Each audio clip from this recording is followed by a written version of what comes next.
Alam niyo ba na napapasana all ang aking mga friends kapag sinasabi kong never akong napuyat or hindi ako pinahirapan ng aking mga anak, especially newborn stage, dahil hindi sila naging iyakin. Kasi usually, di ba, at newborn stage hanggang 6 months, pinupuyat kayo ng mga yan.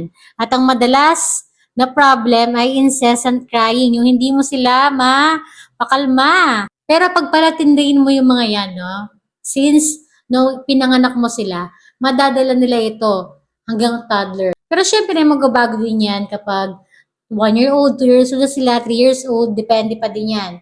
Syempre, may expose pa yan sa iba't ibang environment, sa ibang mga tao, kaya mag-iiba pa din ang kanilang temperament. So, yun na nga, ibibigay ko na ang tip ko para hindi magigiyakin si baby as a mommy. Mas more on na sa mommy, kaysa sa pagiging pediatrician kasi mas maganda na magbase ako sa experience. Tapos, bigyan natin ng kaunting expertise as pediatrician. So, hindi ko na patatagalin pa ang mga tips ko na ibibigay ko sa inyo para hindi maging iyakin si baby. Number 1, kailangan meron kayo na to.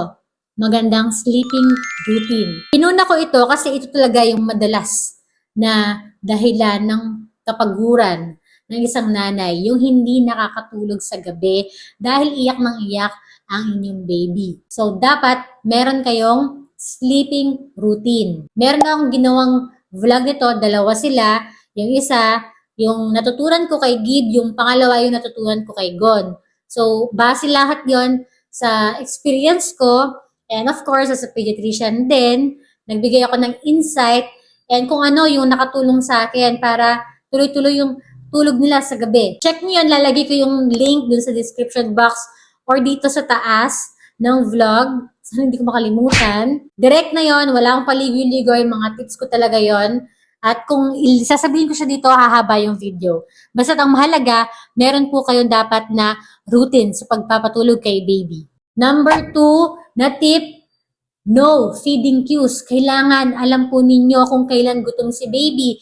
Dahil syempre, ano bang dahilan? Bakit iiyak ang bata? Gutom. Maliban sa kulang yan sa tulog or gusto na niya matulog, gutom. Lagi naman, no? So, ano-ano ba yung mga feeding cues? Madami. Alam niyo naman, pag newborn, every 1 to 2 hours, gutom yan. Kasi, yung dinidede, diretso lang yan sa kanilang small intestine.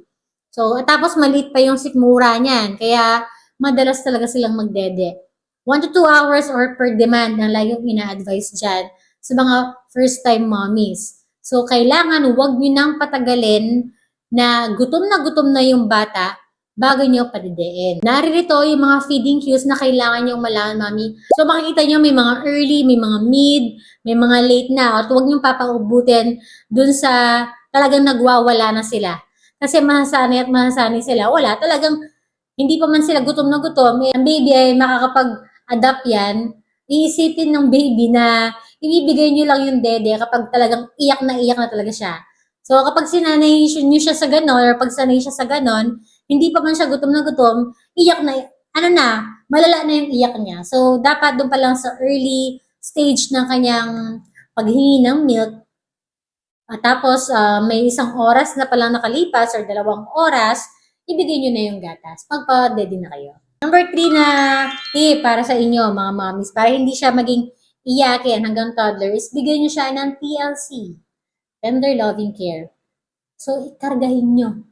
Hayaan nyo yung mga nagsasabi na, huwag nyong kargahin, masasanay. Wala pong ganon. Kailangan talaga nila ng pagmamahal at aruga from you. Kung nagpapakarga, kargahin mo. Kausapin mo, sabihan ng I love you. Kantahan mo siya. Kailangan yung maramdaman yung presence mo, mommy. Ako, nung baby yung mga anak ko nun, kahit gising siya, kakargahin ko siya para mag-usap lang kami, iharap siya sa salamin. Yung mga ganon. Di ba may mga babies na 2-month-old, 3-month-old, gusto na nilang makipag-usap sa inyo, kaya umiiyak sila kapag wala sila nakikita. So, huwag nyo hayaan na ganon. Kailangan, mag-respond kayo sa cues nila. May mga sound na yan na napoproduce. Gusto nila na may kinakausap. So, kayo, pag-usapan nyo yung universe. Ito, tip lang. Kasi ako napansin ko, yung mga anak ko talagang wala silang kiber pag ginigigil ko sila. Kasi galing ako sa pamilyang magigil talaga. As in, pandikdik may anak, yung Kapampangan. As in, squeeze talaga yan, malaking kurot, talagang ganun, ginaganon ko talaga, oh. Hindi sila iyakin yan, sanay na sanay.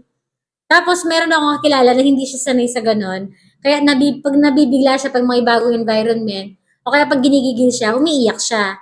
So, pwede naman sanayin si baby sa gigil. Kung magigil kayong tao. Pandikdik mo lang, kanya manyaman na rin nga anak, ne? Ito, number 4. Ito, very interesting to. Tip is aralin yung iyak ni baby. Ha, may ganun ba? Yes, merong lingwahe pala ang mga babies. Di ba hindi pa yan nagsasalita? Ang alam lang nila is iyak. Nye. Ginagaya nga ni Gon eh. Pakita ko nga sa inyo kung paano, tingnan nyo si Gon, kung paano siya mag-baby. And Gon, paano yung baby? Like that, tapos? How's your hand and feet and legs? Paano yung sound ng baby? Again? How do baby talks? Like this. How? Mommy. Balik tayo dun sa language ni baby. Feeling ko init na to pag mami na tayo eh. Yung alam na natin yung dahilan ng pag-iyak ni baby. So, pag nararamdaman nyo na yung dahilan ng iyak ni baby ay gutom, most of the time, tama kayo. Kapag naman kabag, feeling nyo gano'n, o kaya naman, naiinip siya or nilalamig siya, tama kayo. So, sundin nyo yung instinct po ninyo. May share ako na, ito yung sinasabi ko na interesting. So, dapat, palagi ko, alam natin lahat to eh. Familiar ba kayo sa Dunstan baby language? Na-discover ito ng isang nanay na pagod na dahil iyak nga ng iyak ang kanyang baby, kaya pinag-aralan niya yung lingwahe nila. Kung ano yung ibig sabihin ng mga sounds na pinoproduce niya. Matagal na ito, papakita ko yung video.